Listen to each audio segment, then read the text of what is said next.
नमस्कार बच्चों, मेरा नाम है गौतम गुप्ता और आप देख रहे हैं गुप्ता कोचिंग सेंटर का ऑफिशियल यूट्यूब चैनल। तो दोस्तों, आज की इस वीडियो में हम जानने वाले हैं भारत के संपूर्ण इतिहास के बारे में। भारत एक ऐसी भूमि है जहां पर सोने, चांदी और समृद्धि, अमीरी, सुख, सुविधा, इन किसी भी चीज़ों की कमी कभी भी नहीं थी। पहले ज़माने से, पुरातन समय से कभी भी इस प्रकार की कमी नहीं आई थी। तो भारत जो है पूरे विश्व में सबसे ज़्यादा समृद्ध माना जाता था और वो लोग जो भारत पहुंच जाए या फिर भारत आ जाए उनको भाग्यशाली, सौभाग्यशाली कहा जाता था। उनको कहा जाता था कि तुम बहुत भाग्यशाली हो कि तुम भारत घूम के आए हो, क्योंकि भारत आना इतना आसान नहीं था। जैसे इस समय किसी इंडियन के लिए अगर हम ये कहें कि तुम अमेरिका गए थे, क्या बात है, अमेरिका गए थे, क्या बात है, जापान गए थे, क्या बात है, सब चौंक जाते हैं ना। ठीक उसी प्रकार पुराने देशों के लोग भारत आने के लिए, वो लोग जो भारत आ जाते थे उनके बारे में इस प्रकार चौंका करते थे। मतलब जो समृद्धि इस समय अमेरिका की है उससे कई गुना ज़्यादा समृद्धि भारतवर्ष की हुआ करती है। ये है अपने भारत का इतिहास। भारत का इतिहास पुराने पन्नों पर पलट के देखें तो पुराने समय से कितने ज़्यादा राजा, महाराजा, शासक विदेशों से भारत में आए और उन्हें भारत में आकर के यहाँ की संपत्ति को, यहाँ के सोने को और यहाँ पे जितने बहुमूल्य जो वस्तुएं हैं उन सबको चुरा करके, उन सबको लूट करके ले गए। विदेशों से भारत में बहुत से ऐसे लोग आए जिसकी वजह से धीरे धीरे क्या हुआ कि भारत की अर्थव्यवस्था खराब होती गई।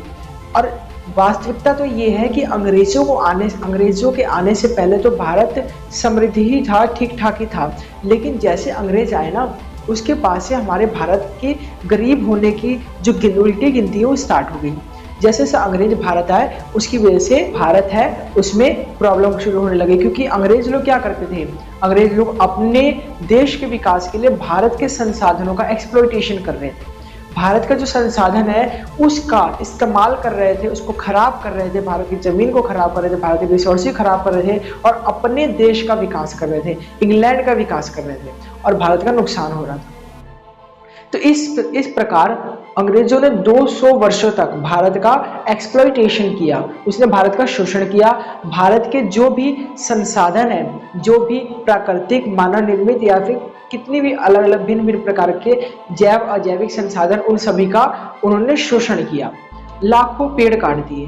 तो इस प्रकार क्या हुआ कि भारत जो है, भारत की उल्टी गिनती स्टार्ट हो गई। और जब 1947 में भारत आज़ाद हुआ, उस समय जब आज हमें आज़ाद भारत मिल चुका है, हम आज़ाद है, अंग्रेज चले गए हैं, लेकिन समस्या ये है कि हमारे पास कुछ बचा ही नहीं। आज़ादी तो मिल गई लेकिन क्या बचा, कुछ नहीं, कोई संसाधन नहीं, कोई मैनेजमेंट नहीं, कोई व्यवस्था नहीं, कोई सरकारी व्यवस्था नहीं, कुछ समझ नहीं आ रहा था क्या किया जाए। तो इस प्रकार भारत गरीब हुआ। लेकिन वास्तव में हमेशा से भारत गरीब नहीं था।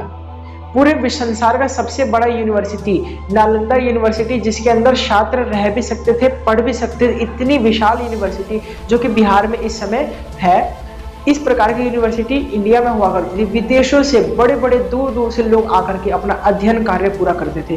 तो इस प्रकार का इतिहास था भारत का।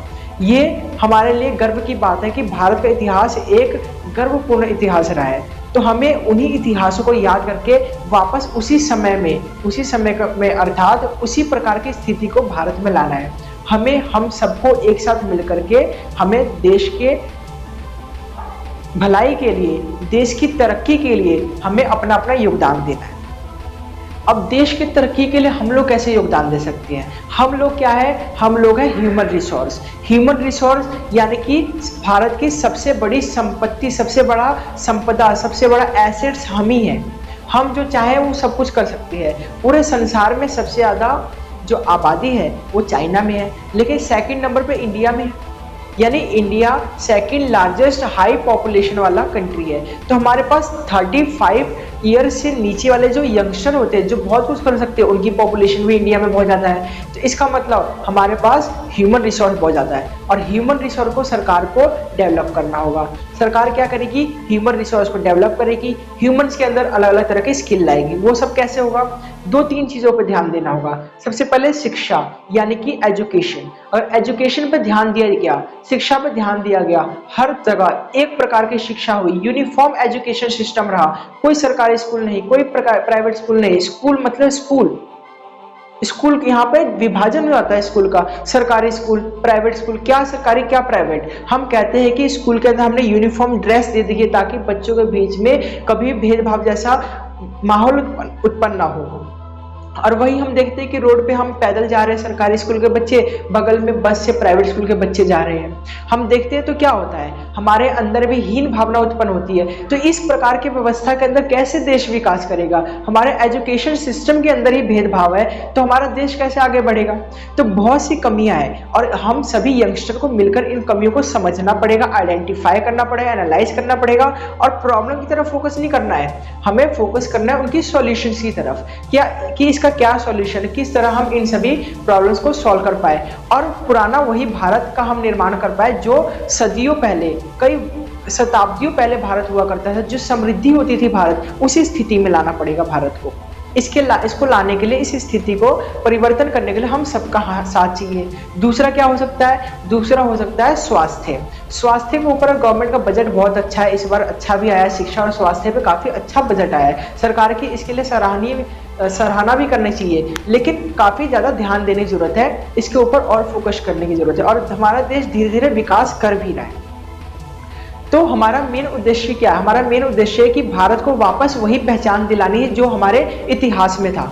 जो इस समय भारत की पहचान जो पुरानी थी वो इतिहास के पन्नों में रह गई है। कोई नहीं मानता कि भारत कभी इतना समृद्ध, कभी इतना अमीर हुआ करता था।